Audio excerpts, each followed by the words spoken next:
안녕하세요. 유학트리 박원장입니다. 오늘이 이제 올해 마지막 날인데, 이제 많은 분들이 내년 2023년 9월 상담을 준비를 하고 계세요. 저희 유학트리에도 지금 내년 2023년 9월을 상담을 하고 계시는데, 제가 이제 어제도 유튜브를 이제 올렸지만, 요즘에는 이제 그냥 무작정 가서 내가 원하는 과를 공부를 하고 취업을 해도 현지에서 영주권이 안 되는 경우도 너무 많고, 그러다 보니까 영주권에서 원하는, 캐나다 정부에서 원하는 각 지역마다 원하는 직업들이 있거든요. 예를 들어서 온타리오 북부라더는 그쪽에서 또 RNIP 지역에서는 그쪽에서 또 원하는 학과가 있고, 여러분들이 이제 일반적으로 이제 일반화했을 때 내년 9월 학기 중에서 인기 있는 학과를 저희가 하나만 뽑으라고 한다면, 요즘에는 유아교육이 정말 인기가 있고, 두 번째로 헬스케어 분야가 굉장히 인기가 있어요.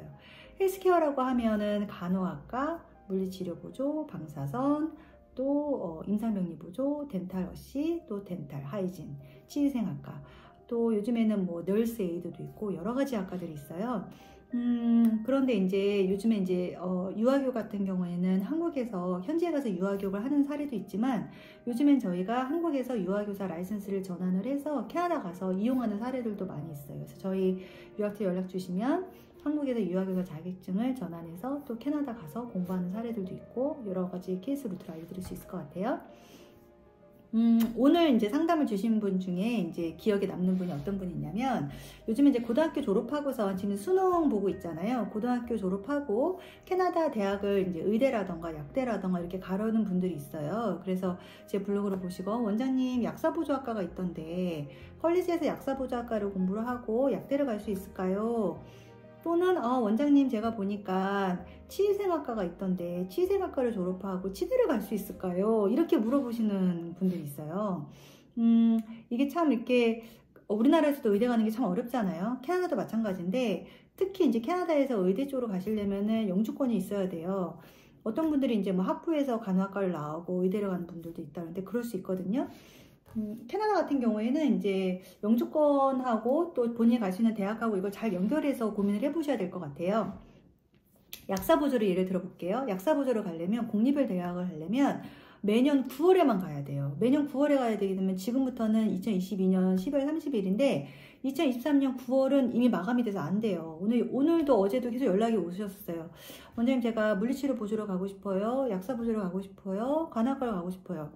내년 2023년 9월은 이미 다 마감이 됐어요. 여러분들이 기억하실 게, 의료학과는 공립컬리지는 특히 1년 전에 지원을 해야 되고, 지원할 당시에 내가 고등학교 문과를 나왔다면 이과 과목을 수강을 했어야 되고, 또 IELTS 점수가 있어야 되는 거예요. 6.0에서 6.5. 근데 사실 한국에 살면서 영어를 잘하는 사람이 누가 있겠어요. 거의 저도 뭐 해외 연수 갔다 와서 영어를 할 수 있게 됐기 때문에, 한국에서 영어를 못하는데 영어를 하고 가는 경우는 그렇게 드물단 말이에요. 그래서 이제 그 영어 연수를 현지에서 하거나, 아니면 요즘 코로나 이후에 한국에서 온라인으로 영어를 할 수 있는 경우가 많아졌어요. 한국에서 영어 공부를 하고 그 레벨을 마쳤을 때 그걸로 입학을 지원을 할 수가 있는 거죠. 지금 내년도 9월은 사실 공립학교는 거의 마감됐고, 저희가 이 안으로 내후년 2024년 9월을 원서를 넣고 있어요. 저희가 지금 학생들 고등학교 서류를 받아서 내후년 9월을 간다고 지원하는 준비한 애들이 있어요. 고3 학생들인 거죠. 지금 고2 학생들 있잖아요. 내년 고3에 올라가는 학생들이 이걸 W 준비하면 좋아요.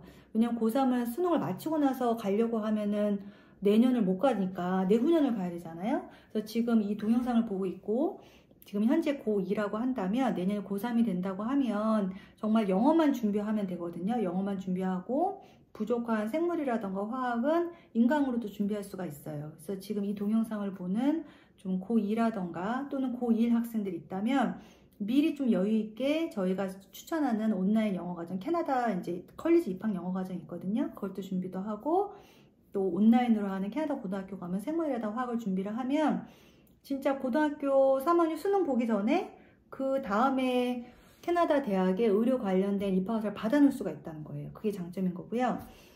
이렇게 공립대학을 가서 간호학과라던가 치의생학과를 나온다, 이게 시간이 너무 오래 걸린다고 하는 경우에는 요즘에 전략을 바꿔서 사립으로 가는 경우도 많아요. 사립으로 해서 캐나다 대학의 의료 분야로 가게 되면 입학이 매달 있어요. 근데 여러분들 중에 원장님 사립대학은 근데 졸업을 하면 취업비자가 안 나오는 거 아닌가요? PCWP라고 해서 포스트 그레이지 워크 퍼밋이 안 나오는 거 아닌가요? 이렇게 물어볼 수 있어요. 맞아요.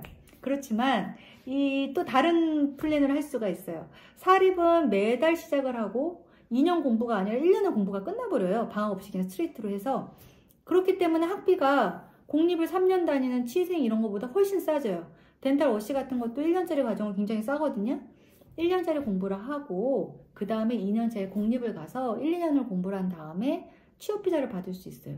이 계산을 해보면 금액적으로나 시간적으로 절대 뒤처지지 않아요. 그리고 영주권도 더 빨리 받을 수 있고, 그래서 내가 공부하는 거를 1년차를 파운데이션으로 사립에서 공부를 해준다면 이 공부한 걸 가지고 내가 공립에 가서 취업 시 이용할 수 있고, 이 공립에서 공부한 걸 가지고 국립대학교 유니버시티나 또 명문대학 UBC라던가 SFA 대학으로 편입할 수 있다는 게 장점이거든요. 이렇게 플랜을 생각해보는 부분이 의외로 없어요. 이거는 아마 제가 한 20년 넘게 유학 사업을 해보다 보니까 전체적인 그림을 그릴 수 있어서 그런 거 아닐까 싶어요. 제 개인적인 생각에는. 그래서 여러분들이 내가 공부하고 싶은 게 확실하다 하면 사립대학에서 1년을 공부를 하고 그 기술을 가지고 국립컬리지에 가서 1년에서 2년 정도 공부한 다음에 이걸 가지고 유니버시티를 편입을 하면 내가 대학을 다닌 동안 기술이 있기 때문에 충분히 내가 먹고 살 만한 어떤 그런 준비가 되는 거죠. 많은 분들이 4년제 대학을 졸업을 하고 나서 내가 일자리를 못 구해서 다시 컬리지를 가는 경우 여러분 기사들 본 적 있죠? 그런 것처럼 그렇게 하지 말고 내가 하고 싶은 게 뭔가 확실하다고 하면 사립 컬리지에서 딱 1년짜리 공부를 하는 거예요. 공부하고 그리고 그 1년 공부한 걸 가지고 내가 컬리지나 유니버시티 가서 공부하면서 일하는 동안 이 기술을 활용을 해서 일을 한다고 하면 확실히 시간이랑 영주권도 오히려 손해보지 않을 수 있거든요. 캐나다 영주권 요즘에 정말 어려워요. 그냥 단순히 졸업하고 취업하는 영주권 되는 게 아니거든요. 제가 요즘에 캐나다 컬리지 가는 학생들한테, 재학생들한테 너 졸업을 하고 취업해도 영주권이 어렵다. 그러니까 우리가 취업을 하기 위해서 뭔가 자격증을 준비를 하자. 이렇게 설명을 하거든요. 지금 BC주 뭐 더글라스 랑가라 뭐 컬리지, 알렉산더 컬리지, 밴쿠버 많이 가시잖아요. 거기 경영학과 나와도 취업해서 이민하기 너무 어렵거든요. 왜냐면 점수가 계속 올라가요. 코로나로 인해서 주침했다 분들 너무 많이 가다 보니까 또 점수가 올라가요. 그래서 이민법을 알아야 되는데 이민은 외곽에 있는 컬리지를 가서 지역 점수를 받거나 아니면 우대하는 직업을 가져야 되는데 이렇게 단순한 남들이 하는 경영학과라던가 뭐 IT학과라던가 이런 그 전문직을 모르고 심리학과라던가 이런 거 사회복지학과 이렇게 그냥 일반적인 직업을 했을 때는 내가 영주권을 받는 게 어렵단 말이에요. 그래서 컬리지를 가는 경우에도 저는 이제 영주권이 가능하게 자격증을 취득을 한다거나 사립대학을 나와서 뭔가 내가 이민을 할 수 있는 우선순위를 먼저 만들어 놓고 컬리지를 가시라고 추천을 해요. 그러면 내가 컬리지 다니는 동안 내가 배웠던 기술을 가지고 일을 하면서 영주권을 할 수 있고, 요즘에는 유학에서 자격증은 국내에서 자격증 교환해서 갈 수 있는 거 아시죠? 저희 유학들이 학생들은 대부분 그렇게 요즘에 상담을 하고 있거든요. 한국에서 온라인으로 유학에서 자격증을 따고 가면 현지에서 교환해서 그거를 일을 하면서 자기가 이제 경력도 쌓을 수 있는 거죠. 그래서 컬리지를 다니면서도 알바를 그냥 식당이나 레스토랑에서 하지 말고 유학교사로 일하라고 하는 거예요. 그러면 내가 졸업을 했을 때도 유학교사 자격증이 있기 때문에 내가 우선순위에 들어갈 수가 있는 거죠. 지금 좀 빠르게 전체적인 그림을 그려드리긴 했는데 본인의 상황에 맞게 저희 유학트리 채널로 상담 채널 연락 주시면 저희가 각각의 학생의 개인에 맞게 플랜을 짜드리고 있어요. 요즘에는 사실 어학연수를 코로나 이후로는 어학연수를 캐나다 가서 하는 경우는 극히 없어요. 어학연수 한다고 해서 내가 그게 돈이 거의 3천만 원 드는데 누가 그 돈을 버리겠어요?